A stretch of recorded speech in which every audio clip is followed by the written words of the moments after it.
So I'm going to talk about two things. I'm going to be primarily discussing, my name is Mike Hearn and I work on the Gmail abuse team. So not YouTube or web search. We have lots of different products and lots of abuse teams. And I'm going to primarily be talking today, let's just go quickly on. So I'm going to tell you some stories from abuse handling at google.com, because stories are great, we all love them. And some general trends that we've seen specifically in Gmail. And then finally, I'm going to talk about the specific instance of abuse report handling. And for what it's worth, I completely agree that that experience was Kafka-esque and does not reflect terribly well on us. But I'm going to talk a bit about abuse report handling in the Gmail context again, because that's what I understand. And then you can draw your own conclusions about what that means for other products as well. And also float some ideas for how we can do a better job. I want to talk about spam rather than web search and YouTube, because this is probably an issue that affects more of you. Hands up if you've been spammed by Gmail. Yeah. How about if you or your users have been spammed by Gmail in the past few months, they say. Yeah, that's more like what. Actually, I was expecting more people to have received spam from us. Okay, that's great. So I want to start with a few stories. Let's go back to the beginning of Gmail. This is April Fool's Joke 2004. We launched this webmail service. It's invite only, so it's very difficult for spammers to sign up. We leave the open invite stage in 2006, so 2 years later, primarily due to hardware constraints, by the way. Come on, yes. So Gmail is attractive to spammers for a bunch of reasons. So one is that we don't provide the sender IP for mail that's sent, so it's harder for you guys to classify mail we send. This is deliberate. It's a privacy feature that the creator of Gmail felt very strongly about. We include the IP, by the way, if you send through SMTP, but most of our users, of course, on the web. So a few trends came together to make a really serious abuse problem for Google at this time. And one is that open signups really, they took away the invitation tree, which is a key thing we were using until that point to solve spam. And at this time, capture-solving farms, like literally teams of people in developing countries like Bangladesh, they really start getting organized and competitive, and they take the price of solving captures down to around $1 per 1,000 solutions, which is very cheap if you are a spammer in the West. If you work in these countries, then it's actually a pretty good job, right? You live on a salary of a few dollars a day, and it's very safe and a nice, easy job. You can work from home. So all this comes together to result in the situation where within months, over half of the mail we're sending at times is spam. And Gmail is already 2 years old at this point. We're sending a lot of mail, so this is a very significant issue. So I'm sure you guys, you work for networks that send spam and receive it. So I want to talk a little bit about how we turn this situation around, because pretty much we did, as measured by us. If you disagree, come talk to me afterwards, of course. So at the time, we saw spam as one problem. We had one team, and we split the team in two and recognized that abuse is a different issue from spam. And within a few years, so that was about 6 years ago, and we brought Gmail to the point where the days when half of all outbound mail was spam are now gone, as measured by the mail we receive back from ourselves. But we have a bunch of other ways of measuring this as well. And that said, some of you might be thinking, well, I got a spam from Gmail, and you probably did, because we send a lot of mail. We send 5,000 legitimate mails per second, or we think we send 5,000 legitimate mails per second. So we define spam as something that you got that you didn't want, which is a very broad definition. So sometimes you'll get stuff that you didn't want from Gmail. And we think this is a problem, but at the same time, you can't make everyone happy all the time. So if it's not really a volume, then it's not necessarily something we want to tackle strongly, because then no one would have an email account, right? Everyone is going to be upset by something you send some of the time. So some of this might be generic, and you can use it in your own networks, and some of it might not be. We look at hundreds of different features of mail that's sent. Every time you send a mail, we do a fairly complex risk analysis. There's machine learning and other things you're probably familiar with from the spam filtering industry. The thing that really allowed us to turn this around, though, because mail is very easy to randomize, was a replacement for the capture. So captures, like I said, they're too cheap to really stop spam. What was happening is we would detect accounts as being spammy or probably spammy. We would make them solve captures, and the spammers would just buy their way through captures, and nothing happened. So phone verification, for those of you who haven't been through this process, is where the account is locked, and you are forced to give up a password sorry, not a password, a phone number. It doesn't actually have to be yours. You can use a payphone if you like. Any phone number will work. And then we send a code to the phone. You type it back in, and you prove ownership of the phone in that way. And this changes the problem for spammers from being, I will solve lots of captchas, to being, I will obtain and control large numbers of phone numbers, which is quite difficult and expensive. And we did a series of tactical operations against account sellers. So the move to phone verification of accounts we suspected was spamming made it much, much harder to create accounts and keep them alive.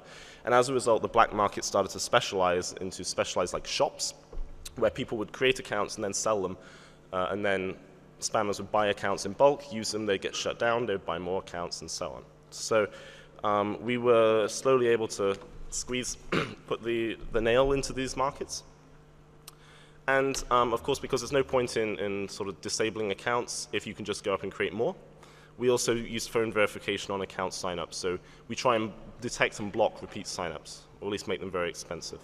And if you have an issue with automated signups on your networks, this is an approach that I can't recommend enough. It really did wonders for us. This is I guess, yeah, most of you can see this. This is a screenshot of one particular account seller.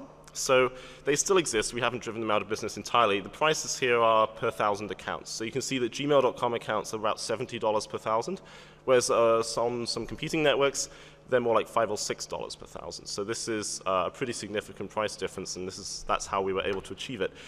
Even so, this guy is he's got a pretty good deal. At only $70 per 1,000, he's significantly cheaper than his competitors, most of whom are in the 120 to 150 US dollars per 1,000. That's the kind of price range we associate with buying your way through phone verification. Literally paying people in countries where SIM cards are cheap to just swap them in and out of phones all day and receive the codes and make Gmail accounts that way.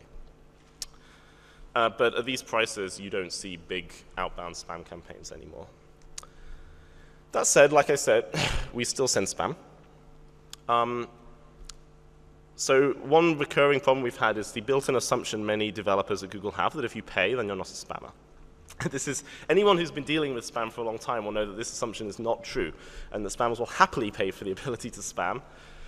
Usually, after a few months, if they haven't been shut down, then that's a very good sign that there's no issue, because payment methods are verified and there's identity verification behind them. But this just forces people, moves the spammers onto payment instruments where they claim they will pay and then they don't because the card is delinquent, it's stolen, and so on. Sorry. So, and this is just a specific instance of a more general case where you have, Google is a very large company. We've got over 10,000 engineers and product managers who they're thinking about user interface design and security and XSS and scalability and race conditions. Writing software is already hard, and when you throw in the need to think adversarially, it gets even harder still.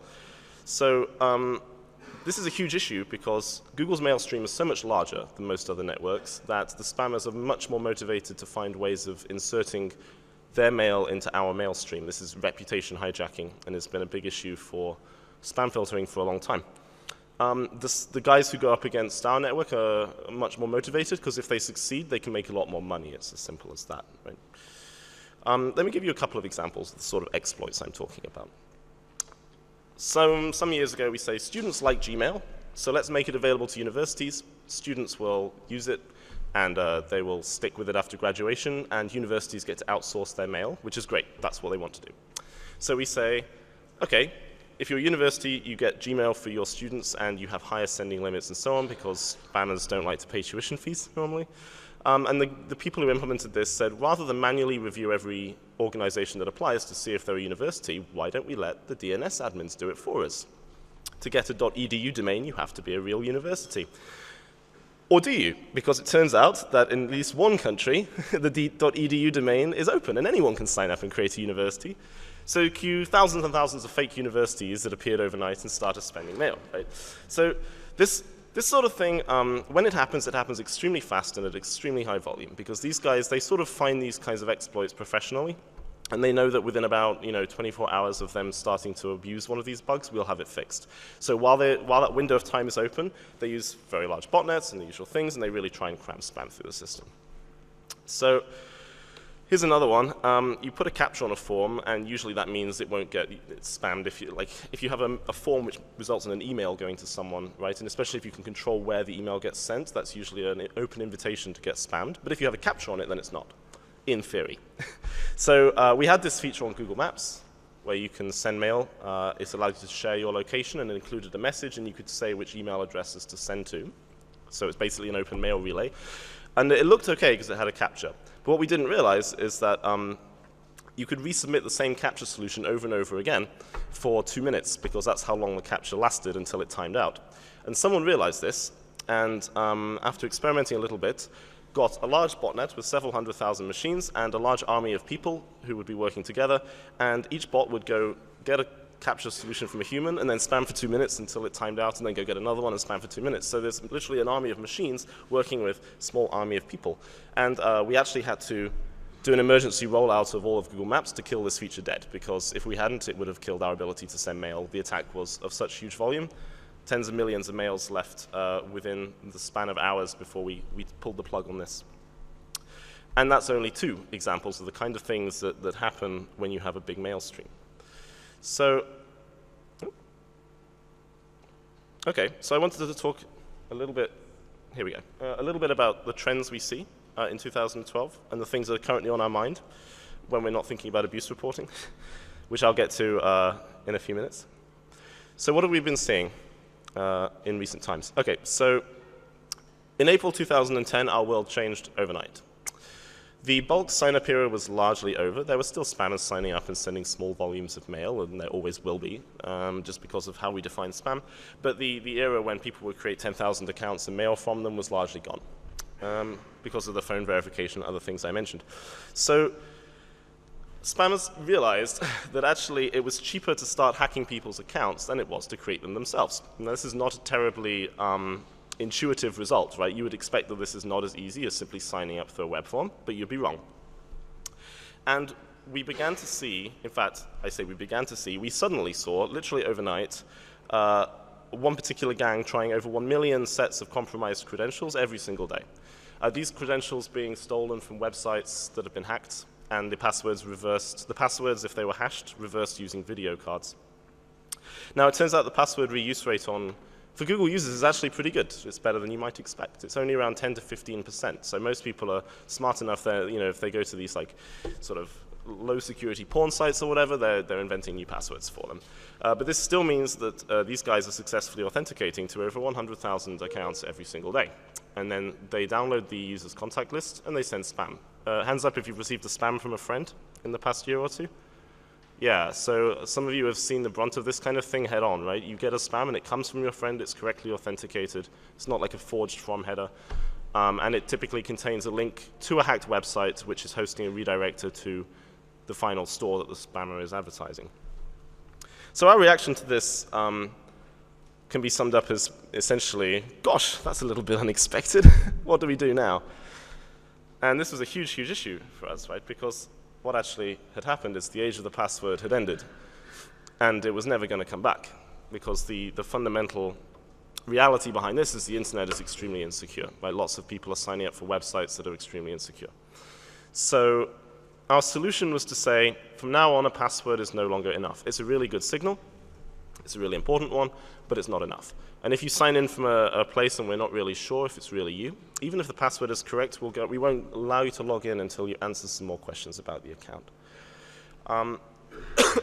Some of you, if you've logged in to Gmail, like from here, for example, with a computer that wasn't yours, you might have seen this identity verification challenge that we have. If you've logged into Facebook, you might have seen one. They have one as well. Theirs involves identifying photos of friends and a few other things as well. So we built something very similar because password security wasn't going to improve. We also have this thing called two-step verification for those of you who know it. Does anyone use it? So yeah, some people do. So the security conscious guys at the back. This is a high security mode for your Google account, and other companies of course do this too, where we deliver a code to your phone and you type it in, and that way you prove ownership of a second factor that you pre-registered with us. But most people don't use it. So we had to build this. And this is a graph, this screenshot was taken in around January of this year. So not that long ago. The top yellowish line, you can see that there, the top yellowish line is number of identity verification challenges being served per second. And the bottom blue line is the number being passed, so that's our baseline false positive rate. And then there's a bunch of false positives between these lines that we can't see because people can't be bothered if they get challenged or they don't know, they don't even try to answer the quiz and stuff like that. Now you can see the top line here. This is a 3-day view, by the way, so the bottom line is nice and smooth. The top line is heavily distorted by spikes. Each one of these spikes is an attack against our user base, which is being detected and deflected. As you can see, at this time, there are multiple attacks against our users which correctly authenticate with the valid passwords multiple times per hour, often at very high speeds.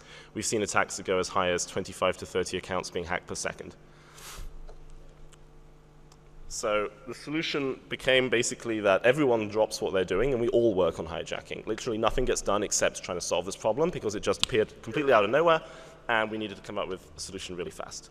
And here's a few stats. I think Facebook were really good. They released a bunch of statistics about their equivalent system, and it was interesting for us to see that it's basically comparable. And what we're seeing is we've been able to get this to a point where it doesn't bother the majority of users. We have a 0.1% false positive rate. That's how many people pass the quiz out of all web logins. And we've managed, 2 years after this began, we've managed to largely wipe out this problem for certain types of hijacking. Not all of them yet, but I think we'll have that done by the end of the year.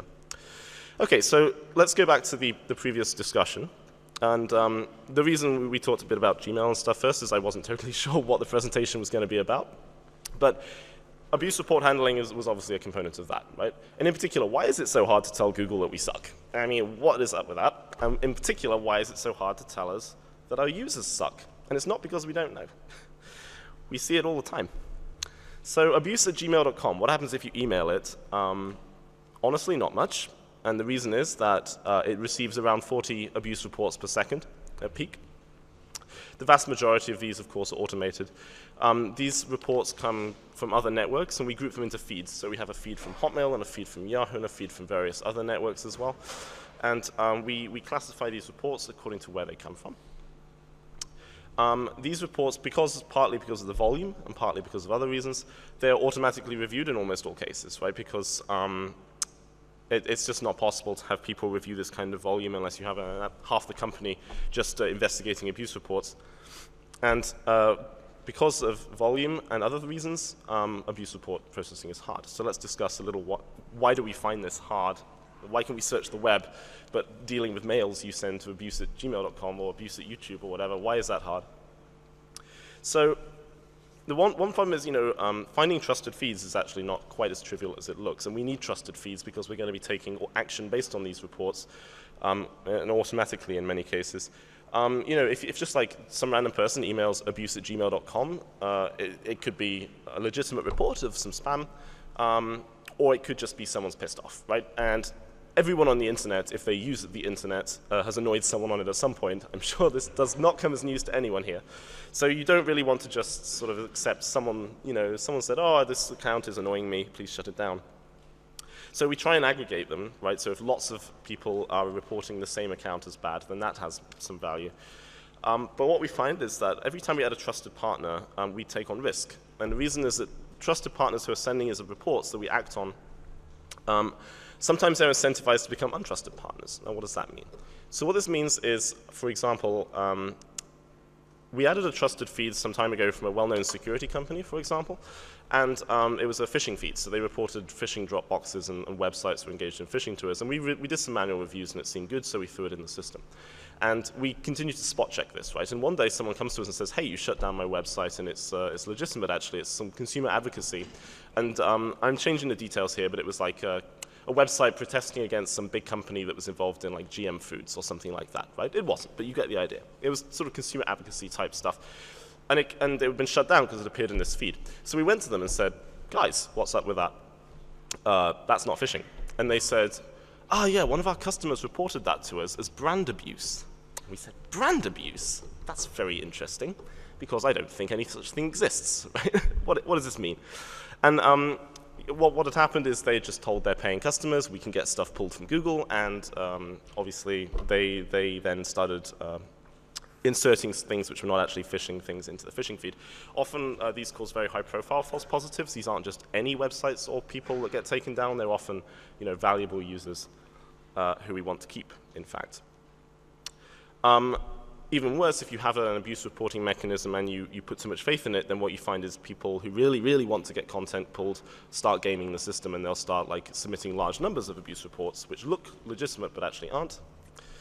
And finally, if you can create a trustworthy feed, which is reliably trustworthy, then that's not enough. Actually, you have to tell us about things that we don't already know.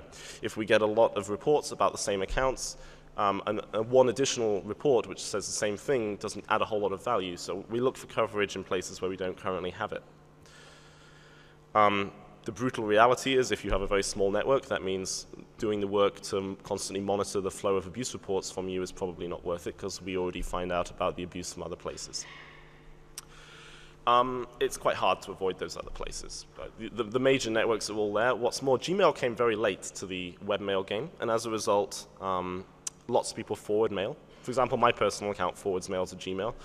And so that means if you spam me, you can't tell from my server setup that it forwards to Gmail behind the scenes, but it does. And lots of people have this kind of setup. So we find out about mail even if you deliberately try and avoid spamming Google users, which some spammers do. So that's receiving. What about sending abuse reports, right? Some of you guys have users on your networks that aren't behaving and you would like to know about them. We get this kind of request from time to time. So obviously, if someone presses report spam on mail, then they are actually reporting it. So the abuse reports that we send contain basically copies of those mails. We lightly redact them because users have a totally reasonable and totally valid expectation that people are not reading their mail, right? Especially if those of you maybe have relatives or friends who don't have a good understanding of what computers are capable of, it's a very, very common misconception that people are reading their mail all the time. Like, how else can spam filtering work? This is something we actually come across. So it's really important to us that we can say, no, your mail is not being read, employees don't read your mail.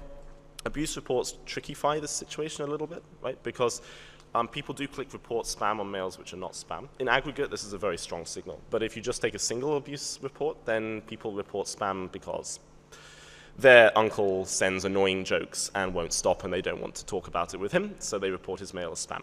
They report spam on mails halfway through a conversation. They report spam that's just they're too lazy to unsubscribe, and so on. So ideally, if we send abuse reports, you should be processing them automatically as well, and you should have some reasonable privacy controls there to ensure you're not just like reading people's mail, right? Specifically, doing sanity checks, that's okay. We do that too occasionally. We just dip a little test tube in and shake it about, see what's there. But if you're actually reviewing most abuse reports, like you're going to see private conversations fairly frequently. So that's not okay. And we have to make sure that you're actually going to respect our users' privacy in this way.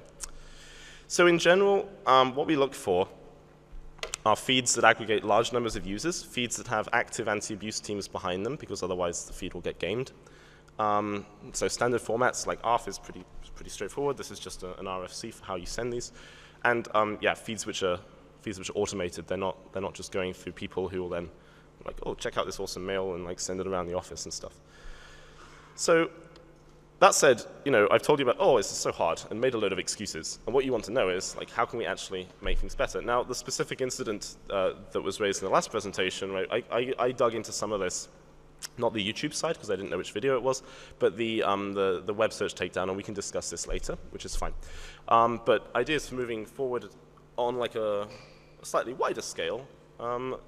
So we can do a bunch of things. One is there's some technical stuff, right? So ARF has this concept of what kind of spam is this? Is it spam? Is it phishing? Is it a virus? Because the action you take is different. But in today's world, we also need this is a spam, but it's not actually a spammy account. It's a hacked friend. Hotmail have started sending abuse reports like this to us, but it's not really standard, right? It's an ad hoc agreement. Content abuse, so I'm sure some of you who deal with spam have had the case where the text of the message is randomized and the link points to a very popular website like goo.gl. So it's very difficult to classify this stuff correctly, and we are basically helping spammers get past spam filters, which is no good. We want to find out about that. And then perhaps once, like I said, everyone has worked on hijacking nonstop for years now because it was the most important problem. But now we're getting this issue finally under control. Better handling of abuse feeds and abuse reports probably float back to the top of our radar, at least for Gmail. And then finally, if we're going through all this work to ensure that you're not violating user privacy and you're sending decent coverage and all this stuff, then it would be a shame if it was just specific to Google. It would be nice to have a kind of industry-neutral forum where people could like just send their feeds and then have them distributed out to anyone who want them. And in fact, I just saw the 10-minute mark, which is fine because that is in fact the end of my presentation. So thank you very much for listening.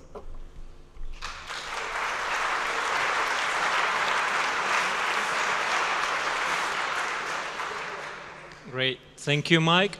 Well, let me open the floor to questions again. Sorry. Maybe with a different result. If no one's got questions, that's fine by me. Please. Yep, go ahead. He's ignoring me. Is there a question here? Yeah. Oh, sorry, could you switch the mic on? Mike, let me, yeah. Oh, hi. You're just ignoring me, I know. No, sorry. First question is, that sender IP, is there any chance that you're going to change that policy anytime in the future? Yeah, it's something we discuss all the time. Bluntly, I don't think it's going to change because the team pretty frequently splits down the middle on the privacy versus spam filtering potential thing. If half of our outbound mail was still spam, the argument for it would be much stronger. But these days, one thing we found, by the way, in case you're wondering about IPv6, is IP address is no longer a useful signal for us, period. The campaigns that we were seeing with the hijacked accounts and the guys who are creating accounts and then selling them, one account per IP is the standard. So sending IP is less of a useful signal than it would have been anyway. So probably not. Yeah, so. Kind of thought so. I would just like to explain why I think that is maybe not the best thing. Because usually what we deal with is some kind of scam, fraud, or criminal act that the police is investigating and we're helping them. And we have all indicators. We basically know that it is a local thing. That both of these guys are from here, from Slovenia. And that includes in that processing and that investigation, it suddenly includes you. And we have to communicate with the central in the United States, and then the police has to require officially file a request that takes from 3 months to, we have experiences, 2 years to get any information back. And from our point of view, which may be subjective, but from our point of view, this is unreasonable. So you're inserting yourself in the investigation, while with Hotmail, Yahoo, and all the other, we can quickly say, this is a local ISP, so you need a court order to get the information from that ISP. So that's just... Yeah, I mean, so needing warrants and so on to get users' login IPs is probably not a policy we will change. The fact that it's taking 3 months to get that information sounds Kafka-esque. So I haven't heard this. I know that we have a policy where police come to us and we give them the login traces and so on if they have the right paperwork. I can ask the relevant guys why it seems to take so long. I don't think it's your problem now, but the whole Interpol thing looks very nice in the movies. Outside the movies, it's very bureaucratic and it takes a very long time. Now, that ties a little to the trusted feeds that you mentioned and trusted partners. This is one of my points in the presentation, that we think that certs could be your trusted partners. Why? Because we don't generate massive amounts of complaints. We're low volume and we deal with, if I say so myself, with serious cases, for whatever definition of serious. Which means that you will not get a lot of complaints or reports from us. So we could be your trusted partner. And I think that it is not wise that we are not at the moment. Yeah, I think so some certs are, and they do send us these reports. So I was talking primarily from the perspective of spam and bulk abuse. Now, for the case of targeted investigations, and like one account is, you literally care about that specific account, that usually goes to actually a completely different department who work with law enforcement, and their job is effectively, dealing with crime. Well, spam is crime in some countries, but dealing with crime instead of spam and so on. So, yeah, again, we should just talk, and I'll see if we can get more certs hooked up to that process, because there certainly are some already. Thanks. Cool, thank you. It's Malcolm, then Jabba, then Todd. Hi, Malcolm Hutty from Links. Mike. Sorry, I can't hear you. Malcolm Hutty from Links. Is this thing on? Yeah, now I can. Thanks. Hi. First of all, thanks. Great presentation, really interesting. Very quick question about account unlocking via telephone number verification. What's your policy on retaining that information, the telephone number, I mean? Well, so obviously for the system to work, we have to record that it was used. So we keep that, and then because spammers do obtain large blocks of phone numbers, we keep that around for clustering, but we don't. It's not like put into a central database where anyone in the company can just spam you via SMS if they want to. Right? The data is very strictly controlled. There's internal ACLs on the data and things like that. But you do keep the telephone number? Well, yeah, we have to. Otherwise, we wouldn't know it's being used repeatedly. You could have a marker that said that the account had been verified by telephone without keeping the telephone number itself. Well, so the way the system works is if you want to unlock like 6 accounts or whatever, like 3 accounts, then you unlock one, you unlock the second, and on the third we say, no, this phone number's been used too many times. Understood. Right, so we have to actually count how many times it's been used. Thank you. Hi, I'm Fergal Cunningham from the RIPE NCC, and I have a question on chat from Mila in Ljubljana. He says, right now there's a lot of talk about ransom crypt Trojan here in Slovenia. I noticed that ransomware uses a Gmail account. Is it clearly visible in Trojan's ransom demand file? What does the Gmail team do in this case? Will this Gmail account be disabled, and is it already disabled? Right, well, without knowing the account, I can't check if it's disabled. Yes, we do see Gmail accounts being used as drop boxes for keyloggers and viruses. And I think you said ransomware. Is that correct? Ransomware. Yeah, ransomware. Yeah, so we do disable these accounts, yes. In the ransomware case, it's a little bit tricky because you want users to actually get their data back. But we do usually tackle that with, we'll disable the accounts and we'll send the relevant cases to law enforcement as well.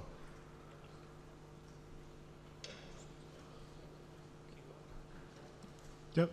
Todd Underwood, Google. Oh, so, hey. Hey, what's going on? That's not fair. Bing Okay, no one else has. Bing Okay, is a pretty cool. great search engine, though. So this sender IP thing, I wanted to ask a specific question. I was approached at a previous RIPE by someone who was proxying requests on behalf of the Iranian police and Secret Service, asking if we could please release sender IPs so that they could do a better job of prosecuting people who were sending think you might be being socially facetious. unpopular, otherwise problematic mails from within Iran. And this is actually true. Oh, like it is? This Okay. actually did happen to me. And I want to point that out because I think that there is a somewhat pervasive belief in people who don't like this feature that there's no reason that this just hides things from legitimate, good law enforcement agencies who have, every right to access the information. But in fact, it is also true that electronic communications protected by this kind of privacy enable people to have more open societies. And I think this case of the Secret Service or police of a country whose record you may not like on human rights, which could include the United States, not having easy access to this information may be a social good. So that's my Okay, point. point made. But you will Thank you. get the access to this to the Iranian secret police, yes? That's a question for the lawyers. I would imagine no. But more seriously, the primary reason for that is people don't expect that if they send a mail to someone, like an ex-girlfriend or whatever, then the location is revealed. Right? So it's pretty straightforward case of expectations there. Okay, any more questions? Fantastic. Well, thank you very much. Thank you very much. Thank you.